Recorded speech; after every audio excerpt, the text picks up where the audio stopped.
Hello everyone. Uh, good uh, a good day for all of you. And today I have to teach you something about current affairs. So I picked some topics from syllabus. I thought to teach you that topics today in like if we are going to learn something about because it's very necessary to have some ideas about how to display our thoughts in front of uh, so yeah, my first topic is the CRG rule. What is the CRG rule? Okay, the CRG regulations are key features and significance of CRG rule. So Supreme Court back order to demolish 59 villas on Kerala Island for violating CRG norms. What are that CRG norms? Actually, coastal regulation zones, that is known as CRG. Okay, so coastal regulation zones rule governed by the human and industrial activities close to the coastline area. That's why that rule began in that, to protect the fragile ecosystem near to the sea.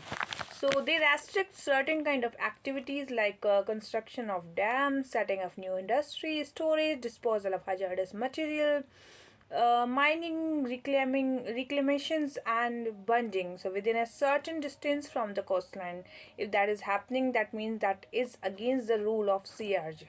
Okay, so Vambanad Backwater Lake, that is a Ramsar site, is a wetland of international importance and protected by the Ramsar Convention, which is in Kerala, was violating the CRG norms. That's why this topic arised in the current affairs. So, what is the background of this topic? Actually, we have the Environment Protection Act of 1986, and CRG rules were first framed in 1991. So, after these were found to be restrictive, the center notified new rules in 2011. And Navi Mumbai Airport, for protect of project of Department of Atomic Energy, fresh rules were issued in that condition.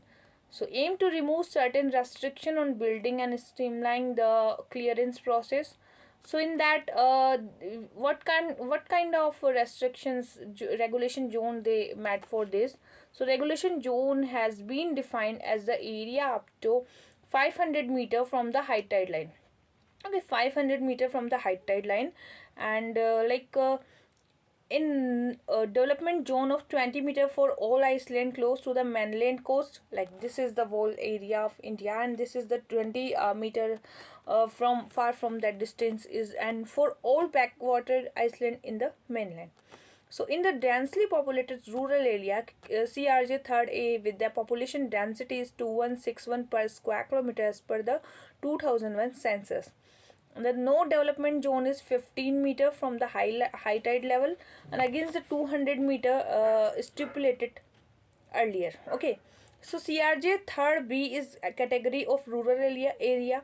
CRJ third A is for the urban areas. Okay, densely populated rural areas is for the CRJ third A, and CRJ third B is for the rural area with population density below 2161 per square kilometer, and continue to have a no development zone extending up to 200 meter from the high tide zone, that is known as. Okay, so this implementation is to be ensured by state government.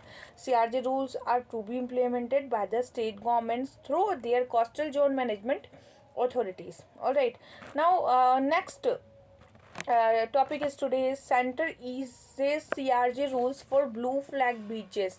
What are the blue flag beaches? To help the state construct infrastructure and enable them to receive blue flag certification. This blue flag certification is for the CRJ rules for beaches. So the blue flag certification require beaches to create certain infrastructure like grey water treatment plant, solar power plant, and sitting facilities, CCTV surveillance. So India CRJ law don't allow the construction of such infrastructure on beaches and islands because of CRJ rules we made according to that. So Blue Flag program for the beaches and marine is run by the international and non-governmental non-profit organization Foundation for Environment and Education. So started in France in 1985 and has been implemented in Europe since 1987 and in areas outside Europe since 2001. The Blue Flag beaches in an eco-tourism model and mark out beaches as providing tourist and beach goers clean and hygienic bathing water facility amenities, a safe healthy environment and sustainable development of the area. So Japan, Korea are the only country in the south and southeastern Asia to have blue flag beaches. Which country? First one is the Japan and the second one is the South Korea. These only two countries are there who have the blue flag beaches program. Like enrollment on that. Foundation for the Environment and Education is a non-profit organization which launched this program in 1985 in France. So there are nearly 33 criteria that must be met to qualify for the blue flag certification, such as water meeting certain quality standards also. So having water disposal facilities, being disabled friendly, have first aid equipments and no access to pets in the main area of the beaches. Some criteria are voluntarily and some are compulsory. So beaches identified in the India are 30 pilot beaches that identified for the certification. These included the Gogala Beach, Diu, and Shivrajpur Beach that is in Gujarat, Bogave Beach that is in Maharashtra, Padubindri and Kasargod Beach that is in Karnataka, and Kappad Beach that is in Kerala, and Chandrabhaga Beach of the Odisha. Konark Coast has completed the blue flag certification process. So these are some beaches which got the blue flag certification. So no construction activity should be in that particular beaches. So that's very important. Okay. Now next one is what Australian bushfire. What is the Australian bushfire? Australia was recently ravaged by the worst wildfire seen in the decades, with a large swath of the country devastated since the fire season began. So all this has been exacerbated by the precedent heat and drought, and many point to climate change as a factor making natural disaster go from bad to worst. So what is the condition in the Australia? Actually, Australia is the facing worst wildfire scenes in the decades. What kind of situations are there? Like drought is there. Many point to climate change, persistent heat exacerbated the persistent heats is there. So region affected New South Wales have been hardest hit. Like New South Wales hardest hit and Bledge have through bushland, wooden area, national park like the Blue Mountains, all are affected because of that Australian bushfire. So some of Australian largest city have also been affected, including the Melbourne, Sydney, where fires have damaged home in the outer suburb, and thick plumes of smokes have blanketed the urban areas. So what causing the fires? So a fire season during the Australian summer with hot, dry weather making it easy for blazes to start and spread. Natural causes are like lightning strike, drought affected forests are there.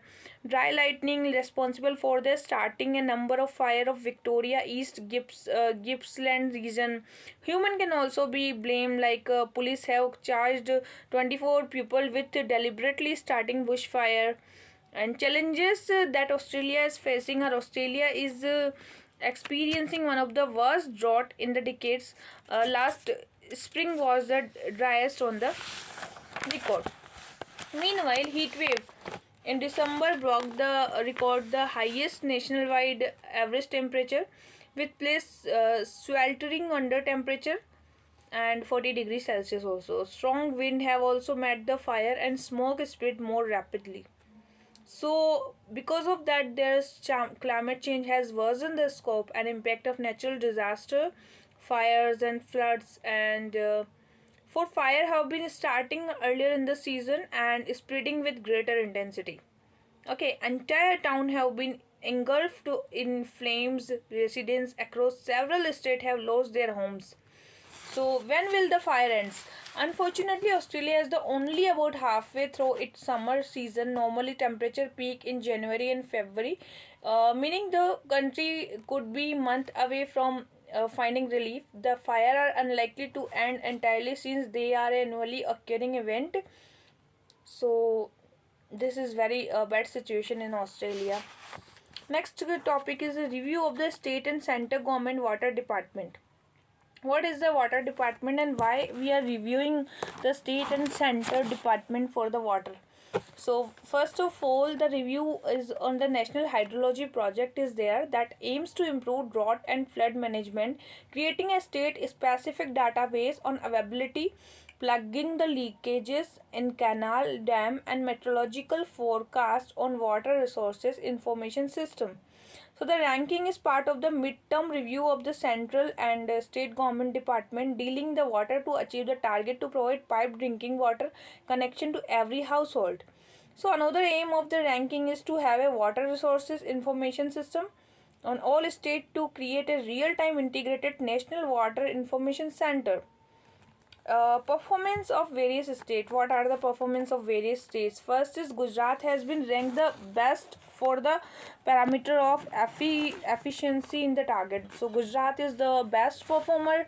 Delhi is among the worst performer of the state in the previous year ranking. Alright, and Telangana has got the top slot and this year topper even. So Gujarat was ranked 7th last time, but this time Gujarat is best performer. Among the state that significantly improved its ranking was Tamil Nadu, which stood 30 position. And performance of government departments are like department have been ranked on parameters for procurement, finance, real-time data acquisition system, data digitalization, analytical work, training, updating MIS, management information system. All right. So the what is moderately satisfactory, satisfactory and unsatisfactory. These are the some parameters in national central government water department. Ministry of Jal Shakti is released this review of the state and central government water department. Okay, so way ahead is ranking project will have impact on ground only if leakage are detected on real time basis and there are personnel to act on the alert to be issued. Okay, the state need to strengthen its workforce on ground to deliver the benefit of the system to people. So system can also help people in getting real time alert on water related natural calamities such as drought and flood. Alright, this was the topic. Next is Carbon Disclosure Project. What is the Carbon Disclosure Project? Carbon Disclosure Project of India's report examine carbon reduction activity of the companies. So United States of America secured the top spot followed by Japan, United Kingdom and France. So USA is the topper, then Japan, then UK, then France. The board of 98% of the firms directly monitor climate change risk with top management integrating these concerns in performance evaluation. And two-thirds of the 59 firms that were surveyed use climate analysis tool to formulate their business strategies.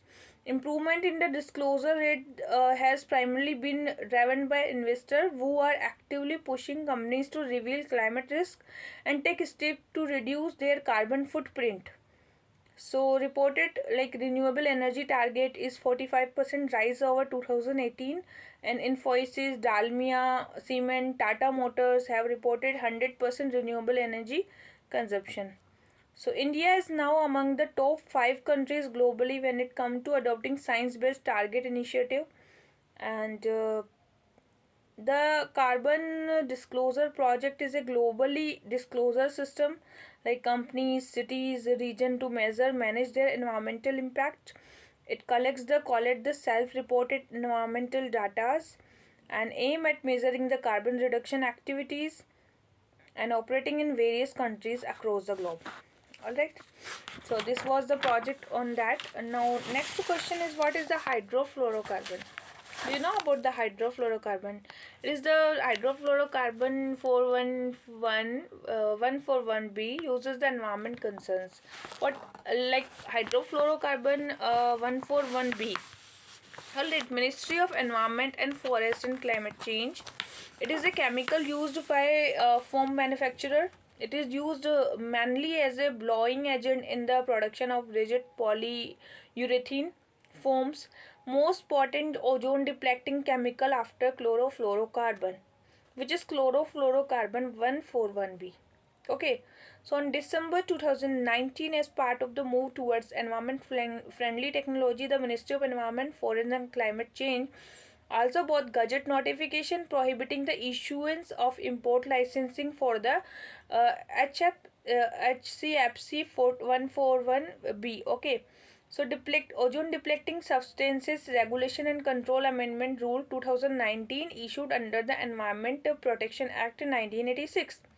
Montreal Protocol Article 5 parties developing countries under Montreal Protocol. So this was also there, and a low global warming potential should be there. And the benefits of this move will be country has twin environmental benefits and assisting the healing of the stratospheric ozone layer and towards climate change mitigating due to transitional foam manufacturing enterprises at the scale under HPMP to low global warming. Okay, so what is the HCFC? Under normal conditions are gases or liquid and do not usually dissolve in water but do dissolve in organic solvent. And two hydrobromofluorocarbons, chlorofluorocarbon and halones, these therefore display some similar properties even, and are also part of the group of chemical known as volatile organic compound, VOC, volatile organic compounds. And how might it affect the environment? First of all, they may be slightly involved in reaction produce ozone that may damage the materials, plants even. And as a global level, however, release of HCF serious environmental consequences are there, and depletion of the ozone layer, reducing the protection even, and harmful ultraviolet rays from the sun will also affect because of these gases are present in the environment. Okay, so global warming is because of greenhouse gas effect is also the consequences of these gases. uh, all right, thank you, hope you enjoyed the current affair lecture.